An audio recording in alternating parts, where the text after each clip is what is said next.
And now we're recording. That's a good way to start the video. Perfect. And then let me get, It's don't show fine. this again. Let me get my presentation. All right. So hopefully Oh, you see the slides. I do. Wow. Great. Beautiful. Fantastic. All right. Well, hello, everybody.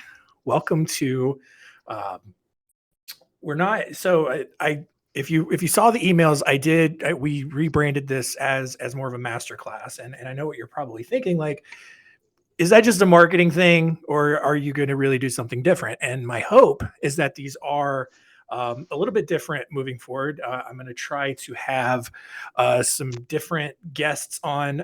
I'm not necessarily kicking Jana off, but this is news to her. I haven't even told her this yet. Fine. So that's fine.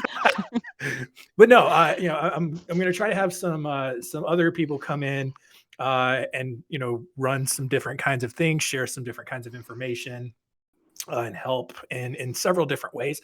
Also, just part of what will make this a little bit different is also kind of on you guys. I asked to if you wanted to submit some questions beforehand. A few of you did, and so I've got those here that we'll get to at the end. But during the presentation, feel free to speak up in the chat. Not speak up literally because I don't think this has that function where you can jump in and talk or anything. If we can figure that out, great. Let's do that too. But yeah, we really want these to be more interactive. I know we're all getting burned out on Zoom meetings and webinars and stuff like that. And so we try to make these fun as they can be and as engaging as they can be. And definitely open to having you guys participate too in some way. So feel free to throw some additional questions that you have along the way in the chat. We will get those definitely at the end. We may see them in the middle as we're going. And yeah, so I think we should move on at this point. If you are new to the series, I'm John Henson. I'm the editorial director here at Spotlight Branding, which is basically just a fancy term for saying that I get to play on social media and do podcasts all day. It's a fun job. I'm living the dream. Jana, go ahead and introduce You have yourself. such a brand when it comes to your shirts. This is fun. I know. I am. I appreciate it. I am the business development manager here, and that one's me on the left. And apparently I'm getting kicked off these soon. It's fine. I'm not bitter. I'm not salty. No, honestly, I think it'll be a benefit for you guys because, yeah, John has a lot of good things, and I think some of the other inputs that you will get will be valuable because you're stuck talking to me if you wanted to have a further conversation anyway. So why not mix it up during these? I feel that. Yeah. I can go with that. Cool. Yeah, But yeah, I'm that's me. taking the Mark Zuckerberg approach to my wardrobe, where if I just wear the same thing every day, or at least some variation of it, like I don't have to worry about figuring that out in the morning. And so it's more brain power. At least that's what he says. I like it. I don't know if it's I true or like not. it. But here's what I wanted to let you guys know about. All right, we have recently published our second book, and it has not even officially been released yet, but I am making some copies available today. Just for you guys, our text community, if you have not joined it yet, they got word about it a couple of weeks ago, so they got first access, but you guys are getting access now, early access. So if you want to go to spotlightbranding.com/playbook and request a free copy, definitely go ahead and do that. If this is all about just how content marketing and the various types of content can help you increase the number of your referrals, help you attract the right kinds of clients. It really builds on our first book that we released a couple of years ago, but this really takes a deep dive into how each different kind of content, especially that we offer as a service, really does help you not only set a solid marketing foundation, but it really does go a long way towards elevating your expert status and all the referrals and all that kind of good stuff. So go to that link and request your free copy. Hope that's a good enough prize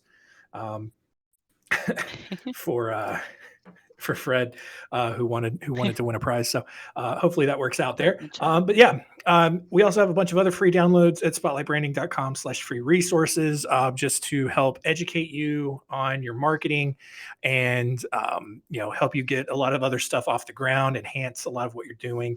So go check those out as well. And then if you have not subscribed or listened to our podcast, the Law Firm Marketing Minute and Center Stage, I would recommend that you do so. I think I'm doing a pretty decent job over there sharing some marketing knowledge and having some really good guests on to just talk about all kinds of obstacles and issues that you as a lawyer and maybe a business owner are facing on a constant basis. And so always trying to find different perspectives and insight to share there. So go check those out. They're everywhere that you would find a podcast. So are you ready to jump in? I am. Oh my gosh, so many of y'all are already downloading the book. I love to see it. I need to probably not have that up, but love that. You guys are going to like it. Yes, I'm ready. Ready to go. Aw. All right, let's go. If I could get it. There we go. All right. So our first marketing strategy that we think you should be focusing on this year is to launch a podcast. All right. I do 3 podcasts myself. I do 2 for Spotlight Branding, and then I have one that I do as just kind of a personal hobby. And it's a lot of fun. It's a lot of fun. Hey, it helps me because I'm naturally very introverted, but yet somehow internally I have a lot to talk about. And so doing a podcast helps me talk to no one in particular, just out loud, alone in a room like a crazy person. But it is still a lot of fun, and it does a great job of at least in your case as a business owner, allowing you to really show off your expertise. One of the things that I particularly like about podcasting is that it does not require the same amount of attention that a blog or a video does. So like, if you're going to a website, that website is basically asking you to devote your full attention to watching that video or to reading that blog. But with a podcast, you can do it while you're driving into work. You can listen while you're working out or cutting your grass or whatever you're doing, and that just makes it so much more convenient. And on top of that, it allows you to dig a little bit deeper.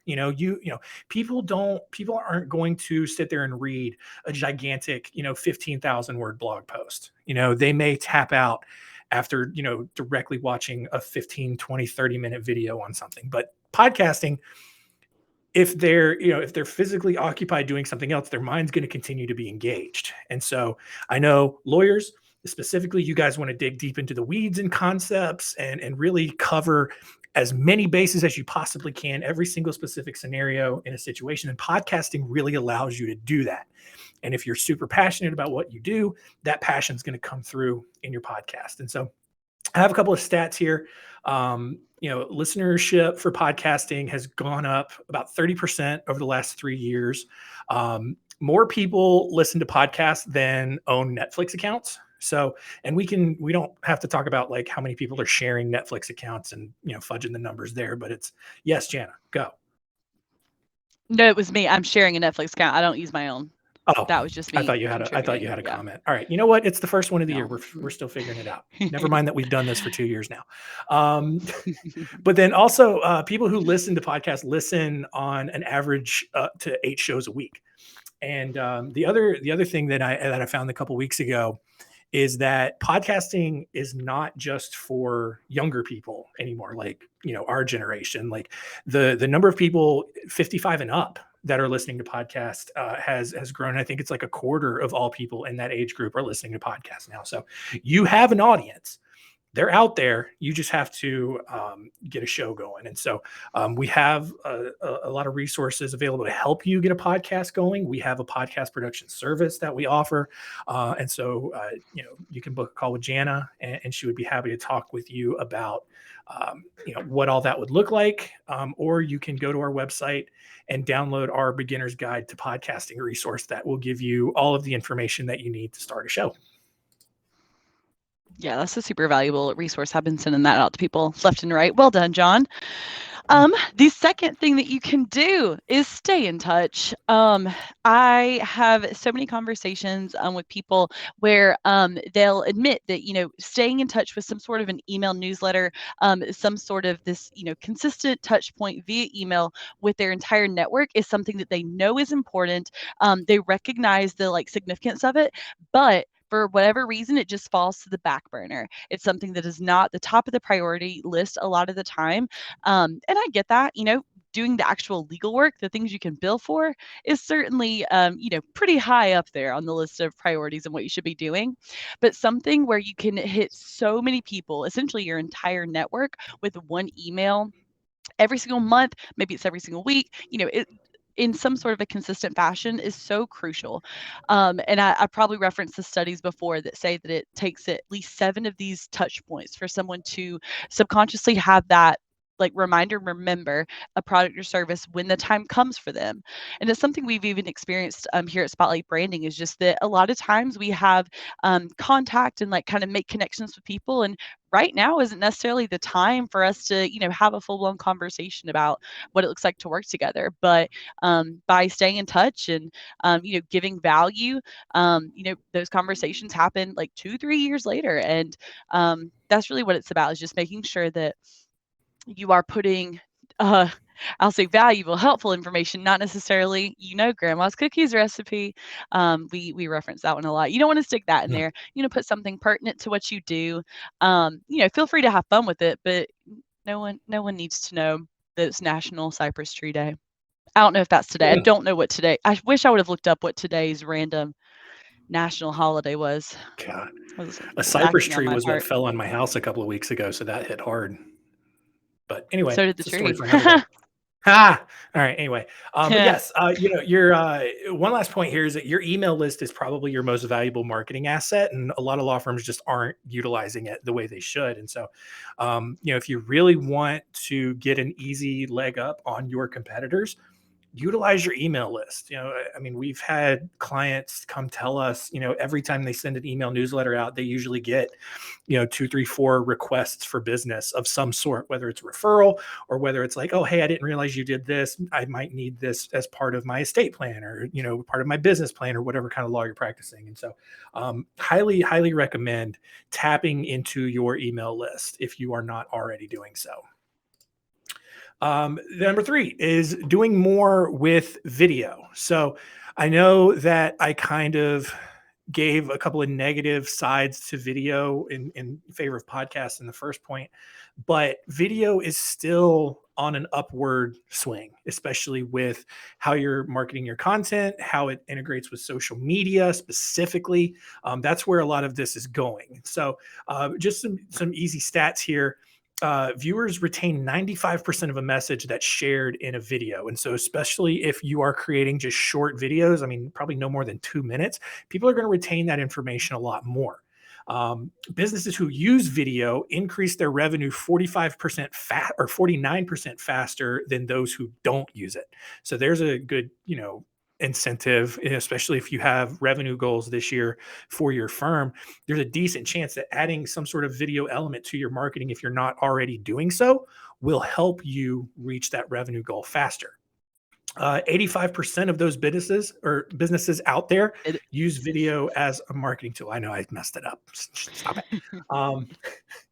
Now that's 85% of businesses across the board. I think, if I remember correctly, I think it's only about 26% of the law firms use video. And that was a stat from a couple of years ago. So that number could have increased, more than likely has increased, but it probably isn't the majority still at this point. So there's still an opportunity there for you, again, here to do something that most of your competitors probably still aren't doing if you are not using video. 78% of people watch videos weekly. Video gets 66% more qualified leads per year than firms that don't. And the average person is going to spend more than an hour and a half watching videos every day, and that's going to be your social media feed. So Jana scrolling through TikTok, late at night or even during the day when she's got some downtime, people, seeing the videos that scroll past on Instagram or Twitter or Facebook or anything like that. It's a great way to get out in front of your audience and really share your expertise. An hour and a half is lenient for the amount of time I spent on TikTok. Even today, Yeah. probably. It's fine. Number 4 that you can do is provide value to your audience. And I hit on this a little bit earlier with the newsletter. You want to make sure that you're, giving something that isn't just another email in someone's inbox or another thing that they're seeing, because I know you guys, you're constantly inundated with so many emails. I don't even know that I want to guess how many emails arrive in your inbox every single day that are just garbage that you immediately just toss to the side or spam or delete. And so having something that's part of that equation that is actually giving some value and grabbing the attention in a good way, not in a spammy way, of your audience is really important. So John does a really great job of this with our spotlight branding, materials and something like this. Hey, look, it's a webinar. It's valuable. Hopefully, let us know later on if it wasn't. But things like the checklist that you make, he does like these DIY resources that help you craft your own stuff. So it's not all just information that you already know, and it's also not all a sales pitch, which I think is really valuable. He's putting together these really good resources about how you can do a lot of this on your own, or just good tips to know, kind of almost giving away a little bit of the secret sauce, knowing that there's still going to be circumstances where it makes sense to have them work with you, if that makes sense. What are some other good resources that we've done? A couple like template type things. Yeah. The DIYs are great. Website appraisals. Yeah, all that good stuff is great. Yeah. Yeah, go ahead. Yeah. And to your point, like about email, if I get an email from a restaurant and I get several emails from restaurants, I mean, look at me. I am more likely to open it if I'm getting, if I'm getting like a buy one, get one free offer or something like that. Like I'm not really going to open it. I'm not going to open, Happy New Year from Subway or like, okay, fine. I get it. Happy New Year. Mm-hmm. Thanks. I don't need to open that or check that out. But if they're giving me some sort of value. Now, obviously, if you're a law firm, you're not going to likely give away services for free. You're not going to send out an email that says, 50% off a divorce. Like, no one's really in their right mind going to do that. But the way that you can do that is by answering questions that keeps your audience up at night, like what Jana was talking about. That's the kind of value that you provide, is being able to tap into what keeps your audience up at night and making sure that they know that you are aware of what their concerns are and that you're able to address them. And one other So, thing on yeah, that, sorry, oh my gosh, I jumped in. Well, I know I mentioned email and how that's staying in front of people that way with valuable information, but making sure that you're putting stuff on your website that's really valuable is a great way to yeah, generate leads. I know that was kind of there at yes, the blurb at the bottom. So if you have something that grabs attention and seems enticing, like an ebook for our new like marketing playbook on the website, all of a sudden people are now more inclined to try and download that resource, and then you have a way to capture their information and keep them in your content loop. yeah, exactly. So Okay. number 5 here, as we get to the first half, in the first half here, is networking. I know with the pandemic being the last couple of years, and hopefully, I know we said this last year, but hopefully it's going to end this year. Um, networking is still really important. If you guys remember last March, we did our little marketing tournament, little ultimate Mm. marketing bracket challenge thing, and networking ended up winning. And the whole reason was because networking is just the foundation of your marketing strategy. It's how you're going to generate referrals from the majority of people, building those strategic relationships, in people, with people in other industries or maybe other attorneys, whatever the case is. And, with the pandemic, networking's been a little bit tougher because there aren't as many, in-person events to attend.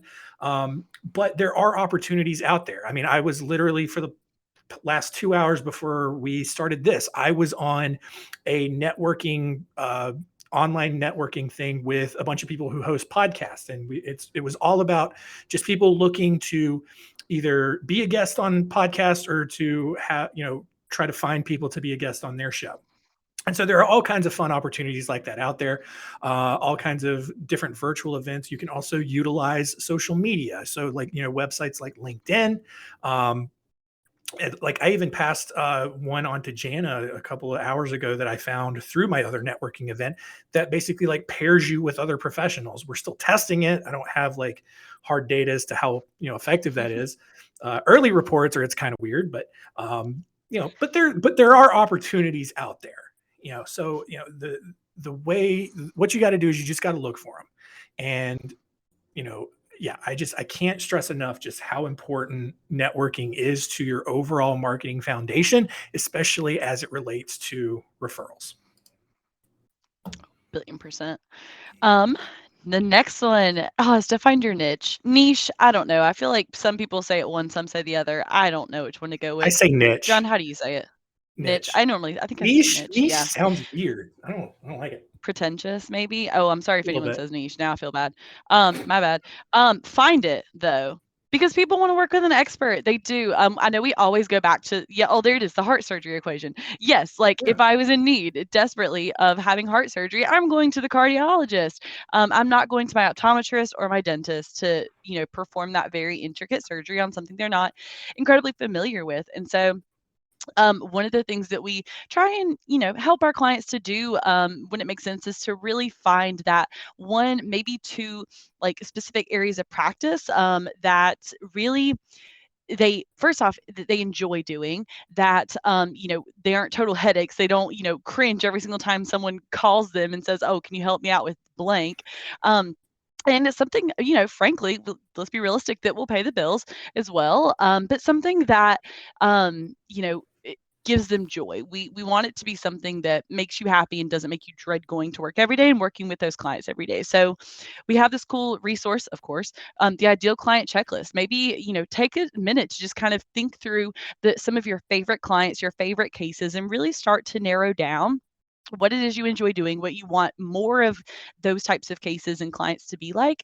That way, you can really start catering all of your marketing towards that specific thing. And that way, in a way, you could even weed out potential not good fits because your marketing, your whole like online presence is really so geared towards the specific thing that my dentist is not getting a call from me asking to do heart surgery because everything online tells me that that's not their bread and butter. Exactly. Yeah. It also does a good job of helping you eliminate your competition.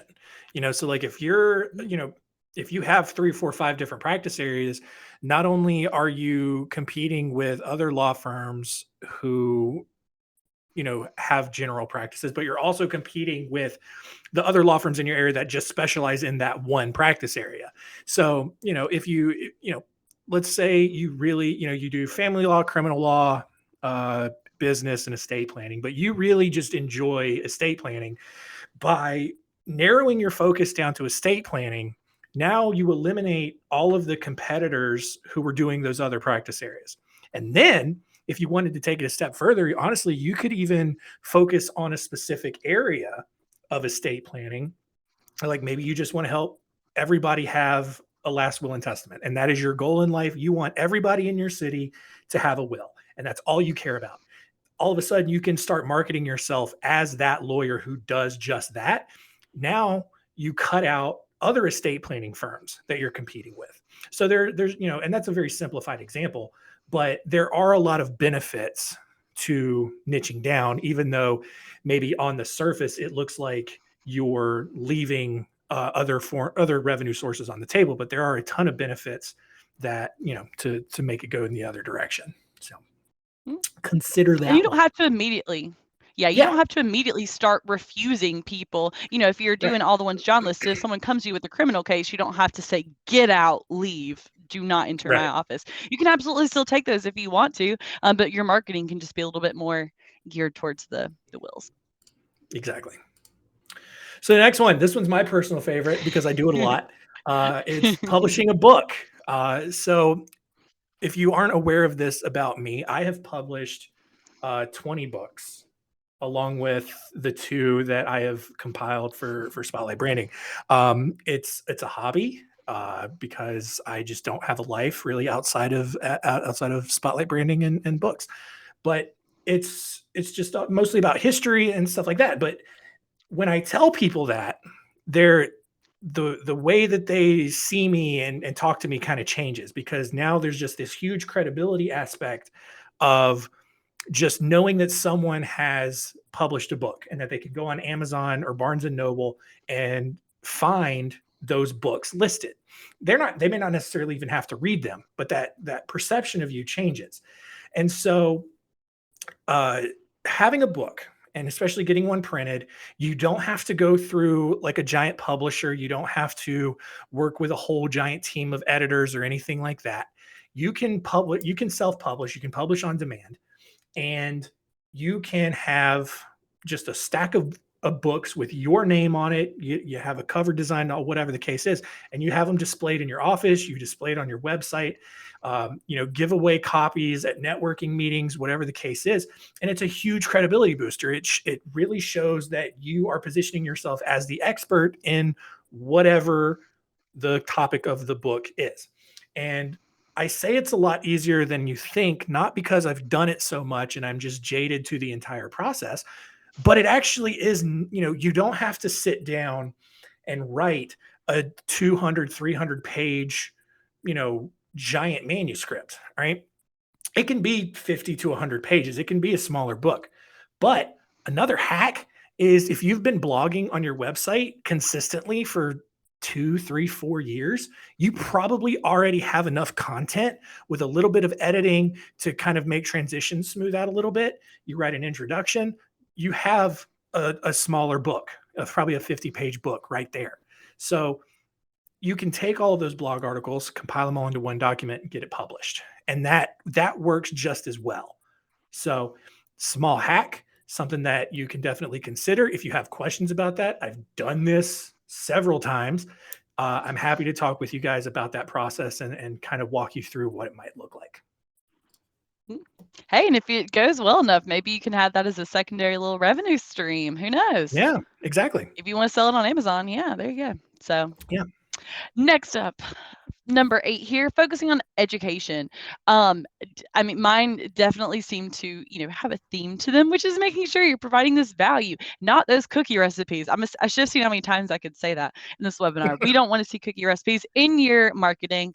We want to see something that is, very intentionally written in a way that resonates with your clients. I know that we're really big on making sure that our like the marketing kind of visually and both with the text really resonates with people emotionally and speaks to their specific struggles and like any problems that they're facing.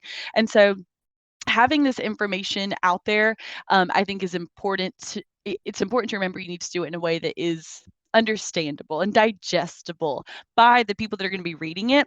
A lot of your audience, they're not attorneys. So we always, make sure that we try and avoid legalese.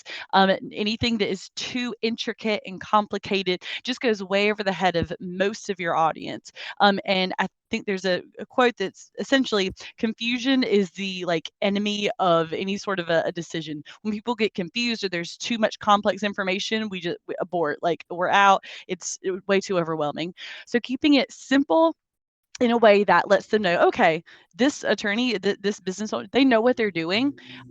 They can speak to my specific situation that I'm in and they can help me with it. That's really all people need to know, is that you can help them get out of the problem that they are in, that they're looking to potentially hire you for. And of course, like John said, it shows off your expertise and credibility.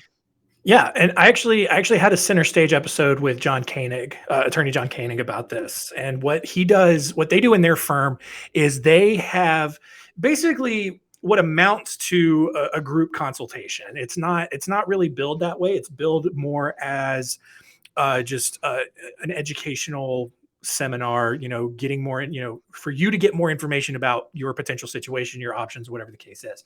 And what they have found is that having these events, whether it's like a workshop or a lunch and learn, whatever it is you're doing, it makes it more of a safe space for people to speak up and feel more confident about asking questions about their situation or anything like that. And so it's also a good way for you to combine consultation time, make your consultations more efficient, because you have this educational component in your firm, and then people are coming to the actual education really just to sign the dotted line to get the working relationship started. You're not doing much more much more selling other than that.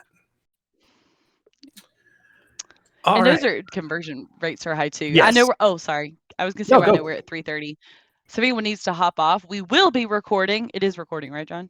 Yes. I think God, I so. hope so. So we'll send out this recording if anyone needs to dip out at 3:30.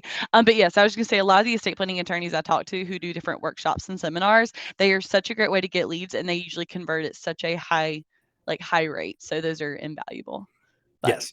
over to you with Yes. And next. so to prove to you that this is not all self-serving, this is a service that we do not provide specifically, but it is something that I think is very important, just based on just the kind of culture and the environment that we live in right now. People trust the opinions and feedback of others. And so whether that's through referral or whether they're just, doing their own research on their own and they're coming across, your firm, having a decent number of reviews will go a long way towards helping people make a buying decision.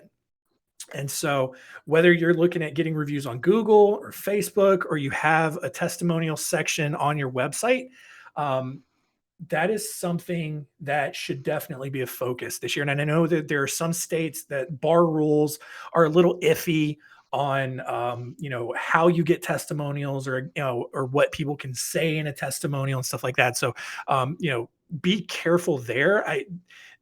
But at the same time, like, I'm pretty sure like your state bar can't prohibit someone from leaving a review for your firm on like Google or Facebook. I don't think that's possible. I could be wrong. To me, it just doesn't make logical sense that they would be able to do that. But to that point though, like Jana was saying earlier, people want to work with the experts. And one of the ways to really solidify and verify that you are the expert is that social proof. And so that's why it is really important to build those reviews, and there are easy ways to do that. You can add an email script, as part of your exit interviews with clients. You can build in all kinds of different feedback options. I mentioned Center Stage. I'll say it again. We have an episode coming up with someone who does this sort of reputation marketing, and we talk about a lot of different ways that you can do this. So I don't remember when that episode's coming out. It might be next week, or no, it might be 2 weeks from now, but it'll have some good information there in that as well. All right, Jana, what's our final one? Number 10. Our final one is to free up your valuable time by delegating. And I know it's a difficult thing to do. I have control issues myself. There are no qualms about that. John is attesting very heavily. He agrees. And so I know it can be difficult to like hand those reins over to someone else, because no one is going to be able to, in your mind, like do a better job at, certain things than you will. But there's a rule, and John, correct me if I butcher it, but it's the 80% rule. If someone can do the task that needs to be done at least 80% as well as you are able to, in a lot of cases it makes sense to delegate to them so that you can focus your time on things that they can't do, things like the actual legal services. So if your paralegal or your office manager is able to take over some of those tasks, like answering the phones or doing some form of the intake, so that you can spend your time really in the consultations doing, the meat, the steak and potatoes, if you will. Let them do the salad. Yeah, I'd made that up. I exactly. don't know if that landed. We'll see. I was with you. I was with you. I was with you. Okay, you're tracking. No, but yeah, and again, this is not meant to be like some sort of subliminal self-serving thing. Like, hey, hand us your marketing stuff. Wink, wink. No, like I genuinely want you guys to delegate stuff, because most firm owners, you're working 60, 70 hours a week, and a lot of that time is spent doing things that could either be automated or things that could be handed off to a vendor. And you don't have to hire a full-time staff to do it if you don't feel comfortable with your budget doing that. You can hire virtual assistants for fraction of the cost of an in-house person. Obviously, vendors that can do it for a fraction of the cost of a full-time in-house person. And so, whether it's your marketing stuff or your bookkeeping stuff, a receptionist service, a virtual assistant who manages your email and your calendar for you, figure out a way to automate or hand off all of the processes that just suck up a lot of your extra time. And so you can either free up time to relax, spend time with your family, maybe develop a new product that you've always wanted to offer, whatever the case is, and really focus on making your time the core 40 hours of your work week on just doing the legal work that you enjoy doing and none of the other stuff that you didn't really go to school for. So that is going to do it. We can help with some of that, Jana, right? Maybe. Yes, we can. Now we'll jump into the straight. Yeah. Yeah. I kid. But no, we can. It kind of is what our company is revolving, was built upon and like revolves around is helping out with content marketing. So that's what we're here for. If you want any assistance with any of these pieces, again, outside the reputation management, because we don't do that. Most of the other stuff though, we do. So if you wanted to talk further, you can go to spotlightbranding.com/schedule, and I'll throw that link in the chat. In case you want to talk further. And it doesn't even have to be something where like you're considering hiring us. Like these are very conversational, kind of helpful in terms of different tips or what you might could even DIY type things. So don't feel they're very low pressure. Yeah, I mean, I absolutely. say I feel like they are. Most people tell me they feel very low pressure, which is good. Yeah. I'll throw that link in there. So that's going to do it for us. Since we're about 7 minutes past time, probably not going to get into any of the questions that I have, but I will respond to each of you individually and get that answered for you. If anyone has any last minute questions that you want to throw into the chat, we will do that as well. But yeah, that's it. Another fun announcement since we're wrapping up here, be on the lookout for a really, really big announcement. We are going to be launching something called Spotlight Insider here in the next couple of weeks. And basically, it's just going to be a huge media resource for people like you. We're going to have, content related to marketing, but we're also going to have stuff around business development, mental health, all kinds of stuff like that. Just, articles, videos, podcast episodes, all in one giant hub that you can come back to. That's going to, there's going to be a new piece of content going up every single day of the week. So you can bookmark it, come back to it, and just check up on things. But then you can also just join the community and have that stuff sent to you automatically, so you don't have to keep coming back to the website. It'll also be going out on our social networks. So if you don't follow us, please follow us on like Facebook or Twitter or LinkedIn or TikTok. If TikTok, we're on TikTok, follow us there. Also, if you entered into our $30,000 marketing giveaway, we have a winner, but we're not going to tell you who it is yet. We're going to wait to announce that here. Because we shot a video, we got to make it look all fun. So we're doing all the editing and stuff, but we did have a winner. We know who it is. The winner doesn't know yet. I think so. I don't think so. There's that. All right, that's gonna do it for us. Thanks to everyone who submitted a question. I will follow up with you personally to get those answered for you. And we will see you next month. We'll send out the recording soon, so be on the lookout. See ya. Okay, bye.